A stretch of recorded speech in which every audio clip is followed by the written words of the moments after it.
అని మనం ధ్యానం చేద్దాం. అయితే వాక్యం వినడానికి ముందు కొన్ని విషయాలు మనం దేవుని నామములు లేదా మన దేవుని పేర్లు. కీర్తనల గ్రంథం 20వ కీర్తన 7-8 వచనాల్లో కీర్తనకారుడు ఇలా అన్నాడు: కొందరు రథములను బట్టి అతిశయిస్తారు, కొందరు గుర్రములను బట్టి అతిశయిస్తారు, కానీ మనమైతే మన దేవుడైన యెహోవా నామమును బట్టి అతిశయించాలని. నిజమే, ఈ లోకంలో చాలామంది ధనముందనో అధికారం ఉందనో లేదా మరొకటి ఉందనో అతిశయించేవారు చాలామంది ఉంటారు. కానీ ఒక దేవుని భక్తునిగా లేదా దేవుని విశ్వాసిగా, దేవుని సంఘముగా, దేవుని ప్రజలుగా ఉన్న మనము మన దేవుడైన యెహోవా నామమును బట్టియే అతిశయించాలి. ఎందుకంటే మన దేవుని నామము చాలా గొప్పది. ఆమేన్. మన దేవుని నామము చాలా ఉన్నతమైంది. అది భూమి అందంతటా కూడా ప్రభావము కలిగింది. కాబట్టి మనము మన దేవుని నామమును బట్టి అతిశయించాలి. అయితే మన దేవునికి ఉన్న అనేకమైన పేర్లలో, అనేకమైన నామములలో మనము 2 వారాల నుండి 2 పేర్లను మనం ధ్యానం చేసాం. అందులో ఒకటేమో ఎలోహిం. ఎలోహిం అంటే అర్థం ఏంటంటే ఆయన శక్తిని, బలమును, సృజించే అధికారం కలిగిన వాడు. అంటే ఆయన అన్నిటినీ కలగజేసినవాడు. భూమి ఆకాశాలని కలగజేశాడు, సూర్యచంద్ర నక్షత్రాలను సృజించాడు, అలాగే మనల్ని కూడా నిర్మించినవాడు ఆయనే. అంటే ఈయనకి అధికారం ఉంది. ఏ అధికారం? సృష్టించే అధికారం ఉంది, కలగజేసే అధికారం ఉంది. అందుకనే ఈయన పేరు ఏంటండి? ఎలోహిం. ఈయన ఏం చేయగలడంటే ఎప్పటికీ కూడా నీకు మార్గము లేని చోట మార్గాన్ని కలగజేస్తాడు, ఎడారుల్లో నదులను పుట్టిస్తాడు, అరణ్యంలో త్రోవను కలగజేస్తాడు. ఎందుకంటే మన దేవుడు ఎలోహిం అయి ఉన్న దేవుడు. ఆమేన్. అంటే ఆయన సృష్టించే అధికారం కేవలం భూమిని, ఆకాశాన్ని, సూర్యచంద్ర నక్షత్రాలనే కాదు, అసాధ్యం అనుకున్న చోట కూడా మనకి మార్గాల్ని కలగజేస్తుంది. ఆమేన్. అది ఎలోహిం గురించి మనం నేర్చుకున్నాం. అలాగే పోయిన వారం మనం విన్నది ఏంటంటే ఎబినేజరు. ఎబినేజరు అనేది దేవుని పేరు కాదు, అయినా దేవునికి ఉన్న ఒక లక్షణాన్ని అది తెలియజేస్తుంది. ఏంటి ఆ లక్షణం? మన దేవుడు ఎలాంటి వాడండి? సహాయం చేసే దేవుడు. ఎబినేజరు అనగానే మనకు గుర్తు రావాల్సింది ఏంటంటే మన దేవుడు సహాయం చేసే దేవుడు. ఒకసారి చెప్తారా? మన దేవుడు ఎవరు? సహాయం చేసే దేవుడు. ఆయన మనకు సహాయం చేయడానికి ఎప్పుడూ సిద్ధంగా ఉంటాడు. మనం చదువుకున్నాం కదా, పురుగు వంటి యాకోబు, స్వల్ప జనమగు ఇశ్రాయేలు, భయపడకు, నేను నీకు సహాయం చేస్తాను. అంటే మనం ఎలాంటి వాళ్ళమైనా, ఎలాంటి దీన స్థితిలో ఉన్నా, మనం పురుగు వంటి వారిగా ఉన్నా సరే ఆయన దగ్గరికి వెళితే ఆయన మనకి సహాయం చేస్తాడు. ఇక మూడవదిగా ఈరోజు మరొక పేరుని మనం ధ్యానం చేద్దాం. దేవునికున్న అనేకమైన పేర్లలో మరొక నామము ఏంటి అనంటే ఏల్ ఎల్యోన్. చెప్పండి. ఏల్ ఎల్యోన్ అంటే ఎలోహిం అనే ఒక పేరు ఉంది, అలాగే ఏల్ ఎల్యోన్ అనే పేరు కూడా అనుకుంది. ఏల్ ఎల్యోన్ అంటే అర్థం ఏంటంటే సర్వోన్నతుడగు దేవుడు. ఆయనకు దాని అర్థం ఏంటండి? సర్వోన్నతుడగు దేవుడు. అంటే మన దేవునికి ఉన్న ఒక పేరు ఏంటంటే ఆయన సర్వోన్నతుడు. ఎప్పుడన్నా మీరు పిలిచారా దేవుణ్ణి సర్వోన్నతుడని? పిలిచాం కదా, చాలాసార్లు మనం ఉపయోగిస్తాం, మన పాటల్లో కూడా పాడుకుంటాం, సర్వోన్నతుడా నీవే నాకు. అలాగా మనం ఎన్నోసార్లు మన పాటల్లో, మన ప్రార్థనల్లో కూడా దేవుణ్ణి సర్వోన్నతుడు అని పిలుస్తాం. అయితే ఏల్ ఎల్యోన్ అంటే అర్థం ఏంటంటే సర్వోన్నతుడగు దేవుడు. మొదటిగా బైబిల్ గ్రంథంలో ఆయనని సర్వోన్నతుడు అని ఎక్కడ పిలిచారంటే ఆదికాండము 14వ అధ్యాయం 18వ వచనాన్ని చదవండి. ఆదికాండం 14వ అధ్యాయం 18వ వచనం. మరియు షాలేము రాజైన మెల్కీసెదెకు రొట్టెను ద్రాక్షారసమును తీసుకుని వచ్చెను, అతడు సర్వోన్నతుడగు దేవునికి యాజకుడు. చాలు. ఇక్కడ మెల్కీసెదెకును గురించి చెప్తూ ఉన్నప్పుడు అతని గురించి మాట్లాడేటప్పుడు ఇలా చెప్పబడింది ఏమనంటే మెల్కీసెదెకు సర్వోన్నతుడగు దేవునికి యాజకుడు అని. అంటే దేవుణ్ణి సర్వోన్నతుడు అని మొదటగా పిలిచింది ఇక్కడే పిలిచారు, దేవుణ్ణి సర్వోన్నతుడని. సర్వోన్నతుడు అనే మాటలోనే మనకు తెలుస్తుంది ఆయన ఎలాంటి వాడు అనేది. సర్వోన్నతుడు అంటే అర్థం ఏంటి అంటే అన్నిటికంటే ఉన్నతమైన వాడనే కదా. సర్వోన్నతుడు అంటే అన్నిటికంటే పైన ఉన్నవాడు, అత్యున్నతుడు, మహోన్నతుడు అని కూడా పిలుస్తాం. ఇవన్నీ ఒకే అర్థాన్ని ఇస్తాయి.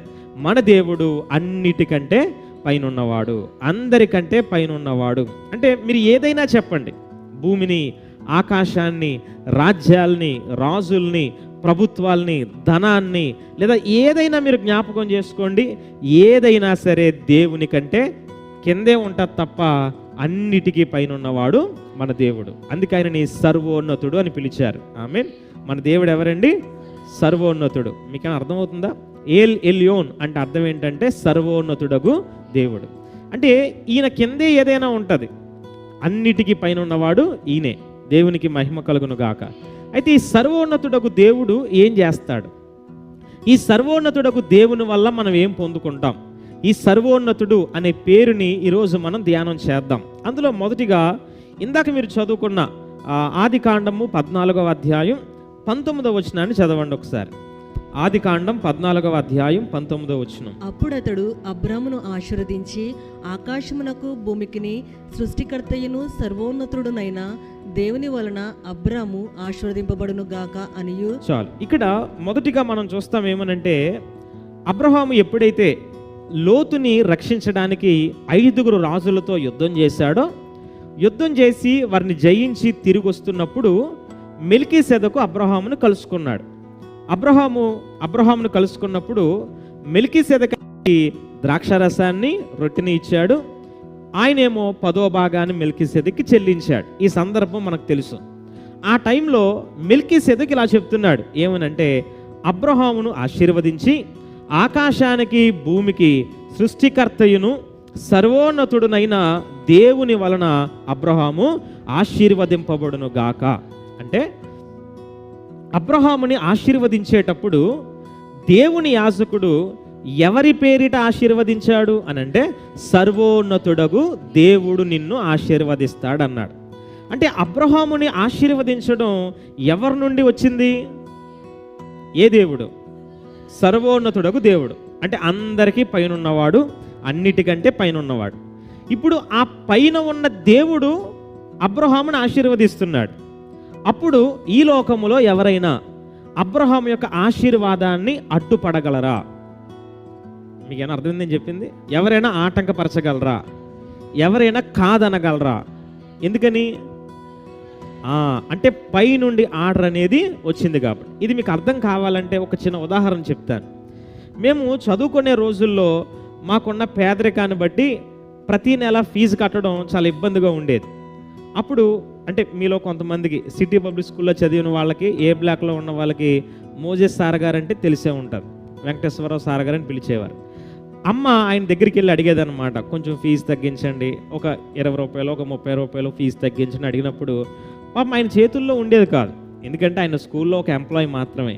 ఆయన ఏం చెప్పేవాడంటే, వెళ్ళి డైరెక్టర్ సార్ గారిని అడగండి, ఆయన రేపు వస్తాడు లేదా తర్వాత వస్తాడు, ఆయన వెళ్ళి కలండి, ఆయన అడగండి అమ్మ అని చెప్పేవాడు. ఎప్పుడైతే ఆయన దగ్గరికి వెళ్ళి అడిగేవాళ్ళము, అంటే బాగా చదువుతారండి, కొంచెం ఫీజు తగ్గించండి అంటే ఆయన తగ్గించేవాడు. ఇప్పుడు అక్కడ నుండి ఆర్డర్ వచ్చిన తర్వాత ఇంకా కింద ఉన్న వాళ్ళు ఎవరో కూడా దాన్ని క్వశ్చన్ చేయడానికి ఉండేది కాదు. వెంటనే ఆ సార్ గారు ఎంత ఫీజు చెప్తే ఆ ఫీజుకే మేము చదువుకోవడానికి అవకాశం ఉండేది. అంటే చూడండి, ఒక ఇన్స్టిట్యూట్లోనైనా ఒక కంపెనీలోనైనా సరే కింద స్థాయిలో ఉన్న అధికారులు కాదు, అసలు దాని అంతటికీ మెయిన్ ఎవరైతే ఉన్నారో, హెడ్ ఎవరైతే ఉన్నారో ఆయన ఒప్పుకుంటే దాన్ని కాదనేవాడు ఎవరో ఉండరు. మీకు అర్థమైందండి? అంటే ఆ మెయిన్ ఎవరున్నారో, శిరస్సు ఎవరున్నారో ఆయన ఒప్పుకుంటే ఎవ్వరు కాదనరు. కాబట్టి ఇక్కడ అబ్రహామును ఆశీర్వదించడం కూడా ఎవరి పేరట జరుగుతుంది? సర్వోన్నతుడగు దేవుడు ఆశీర్వదిస్తున్నాడు. అందుకనే అబ్రహాము యొక్క ఆశీర్వాదాన్ని ఈ లోకములో కానీ పరలోకములో కానీ ఎవ్వరూ కూడా అడ్డుపడలేరు, ఎవ్వరూ కూడా కాదనలేరు. ఎందుకంటే అది ఎవరు సెలవైపోయింది? సర్వోన్నతుడగు దేవుని సెలవది, సర్వోన్నతుడగు దేవుని మాట అది. ఆయన ఒప్పుకున్నాడు గనక ఈ లోకములో ఎవ్వరూ కూడా దాన్ని కాదనలేరు. మీరు చెప్పండి, మిమ్మల్ని కూడా ఎవరు ఆశీర్వదించాలి? ఏ దేవుడు? ఆయన దీవిస్తే మీ దీవెనకి ఎవరు అడ్డుపడలేరు. అందుకని ఒక చోట అంటాడు ఆయన ఫిలదెల్ఫియా సంఘంతో అనుకుంటా కదా, నేను ద్వారమును మూస్తే ఎవడు తీయనేరడు, నేను తెరిస్తే ఎవడు ముయ్యనేరడు అంటాడు. నిజమే, దేవుడు ఆశీర్వదించడం మొదలు పెడితే దాన్ని ఎవ్వరు అడ్డుపడలేరు. దేవునికి మహిమ కలుగును గాక. కానీ ఈరోజు క్రైస్తవులుగా మనం ఏం చేస్తున్నామంటే, ఎవరి వల్ల ఏ మేలు జరుగుతుందా, ఏ అధికారి మనకి ఏమిస్తాడా అని చెప్పి అధికారుల చుట్టూ వాళ్ళ వైపు వీళ్ళ వైపు తిరుగుతూ చూస్తూ మనం ఉంటున్నాం. కానీ ఒకటి గుర్తుపెట్టుకోండి, మిమ్మల్ని కానీ మీ తరాలని కానీ సర్వోన్నతుడకు దేవుడు దీవించడం మొదలు పెడితే ఈ లోకంలో ఏ అధికారము, ఏ శక్తి, ఏ వ్యక్తి, ఎవరి బలము కూడా దాన్ని ఆపలేదు. దేవునికి మహిమ కలుగును గాక. కాబట్టి అబ్రహాము యొక్క ఆశీర్వాదం తరతరాలకి దీవెనకరంగా శాశ్వతంగా ఉండడానికి గల కారణం ఏంటంటే, అబ్రహామును ఆశీర్వదించడం సర్వోన్నతుడగు దేవుని యొక్క ఇష్టం. కాబట్టి ఆయన దాన్ని డిక్లేర్ చేశాడు గనక ఎవ్వరూ కూడా దాన్ని ఏం చేయలేకపోయారు, మధ్యలో మార్చలేకపోయారు. ఆమేన్. కాబట్టి మనం కూడా ఈ సర్వోన్నతుడగు దేవుని వలన దీవింపబడాలి. ఆమేన్. ఇక రెండవదిగా మనం ఆలోచన చేస్తే అదే అధ్యాయంలో 20వ వచనాన్ని మనం చూస్తాం. చూడండి, నీ శత్రువులను నీ చేతికి అప్పగించిన సర్వోన్నతుడకు దేవుడు స్తుతింపబడును గాక అనియు చెప్పెను. చాలు. అంటే రెండవదిగా మెల్కీసెదెకు చెప్తున్నాడు ఏమనంటే, అబ్రహాము నీ శత్రువులను నీ చేతికి అప్పగించిన వాడు ఎవరో తెలుసా? సర్వోన్నతుడగు దేవుడు. ఎందుకంటే ఈయనకి అన్నిటి మీద అధికారం ఉంది కదా. ఇప్పుడు 5 రాజులు తమ సైన్యాలతో యుద్ధానికి వచ్చారు.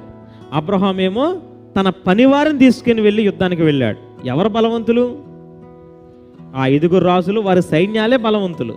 కానీ అలాంటి వారిని కూడా అబ్రహాము చేతికి దేవుడు అప్పగించేశాడు. ఎందుకంటే అబ్రహాము కంటే బలవంతులు ఆ 5 రాజులైతే, ఆ 5 రాజుల కంటే ఉన్నతమైన వాడెవరు? సర్వోన్నతుడగు దేవుడు. కాబట్టి ఆయనకి ఏ అధికారమైనా లోబడుతుంది. దేవునికి మహిమ కలుగును గాక. కాబట్టి నీ శత్రువులను నీ చేతికి అప్పగించిన వాడు ఎవరో తెలుసా? సర్వోన్నతుడగు దేవుడే. ఈరోజు మనం కూడా మన మీదకు వస్తున్న శత్రువులు, మనల్ని బాధిస్తున్నవారు, లేదా మన జీవితంలో కలుగుతున్న పోరాటాలు, మనకు ఎదురవుతున్న శ్రమలు మనకంటే బలముగా, మనకంటే గొప్పవిగా కనబడొచ్చు. మనము వాటి ముందు చాలా చిన్నవారుగా ఉండొచ్చు. కానీ మీరు భయపడకండి, ఎందుకంటే మనము ఆరాధిస్తున్న దేవుడు అన్నిటికంటే పైనున్న సర్వోన్నతుడు. మనకి ఏది లోబడదు, కానీ ఆయనకి అన్నీ లోబడతాయి కదండి. ఆయనకి అన్నీ లోబడతాయి. భూమి, ఆకాశం, సముద్రము, గాలి ఇవన్నీ లోబడతాయి. ఎందుకంటే ఈయన అన్నిటికంటే పైన ఉన్నవాడు. ఒకటి మనం చేయాల్సింది ఏంటో తెలుసా? నీవు ఈ సర్వోన్నతుడగు దేవునికి లోబడితే ఆ సర్వోన్నతుడగు దేవుడు అన్నిటినీ నీకు లోపరుస్తాడు. ఆమేన్. అర్థమైందని చెప్పిన మాట. మనం ఏం చేయాలండి? దేవునికి లోబడాలి, మనం ఆయనకి భయపడాలి, మనం ఆయనకి విధేయతను చూపించాలి. అప్పుడు నీకంటే బలమైన నీ శత్రువులను కూడా నీ కాళ్ళ దగ్గర దేవుడు తెచ్చి పడేస్తాడు. నిన్ను బాధిస్తున్న వారు ఎంత బలవంతులైనా వారిని నీకు లోబడేలాగా నీ చేతికి అప్పగిస్తాడు. ఎందుకంటే నీవు దేవునికి లోబడుతున్నావు గనక. కానీ మనం దేవునికి లోబడకుండా మనం దేన్ని జయించలేము. కాబట్టి సర్వోన్నతుడకు దేవునికి మనము లోబడితే ఆయన మన శత్రువులను మన చేతికి అప్పగిస్తాడు. అయితే ఇదంతా జరిగిన తర్వాత సొదొమ రాజు ఏం చేశాడంటే, ఆయన అంటాడు అబ్రహాముతో, మనుషుల్ని నాకు ఇచ్చే ఆస్తంతటిని నువ్వు తీసుకో అని చెప్తాడు. మీకు తెలుసు కదా ఆ సందర్భం. కాబట్టి సొదొమ రాజు చెప్తాడు ఏమనంటే అబ్రహాముతో, మనుషుల్ని నాకు ఇచ్చేసి ఆస్తి అంతటిని నువ్వు తీసుకో అంటే, అక్కడ మళ్ళీ అబ్రహాం